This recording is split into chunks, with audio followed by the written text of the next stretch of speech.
Rejected visa on arrival. What happens next? Denied at the counter? Deep breath. Here's what Passengers for really flight happens 45111, next and how to please recover note the gate has fast. changed. We If the apologize for the pre-approval or inconvenience. documents don't check out, airlines may refuse boarding. If you've already landed, immigration can deny entry, and you'll be sent on the next available flight, usually back to your origin, while you wait in the sterile transit area. All rebooking and accommodation costs are typically on you, I need to get to the and checked international bags terminal are for the 2 o'clock rerouted by flight. the airline. Take the green path shown Now here to the level 3. fix. It's about a First, 15-minute walk. ask ground staff about reticketing options, return, or a nearby country you can enter visa-free. Contact the agency that handled your pre-approval and request a written reason. Service fees are sometimes refundable if no visa was issued, but government e-visa fees usually aren't once processed.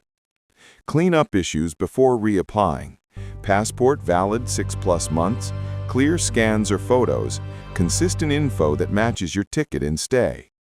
If you've had immigration violations or a record, speak to the embassy or consulate before trying again.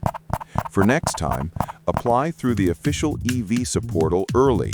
Double-check every field, print everything, and carry a Plan B route. That's how you turn a hard stop into a short delay.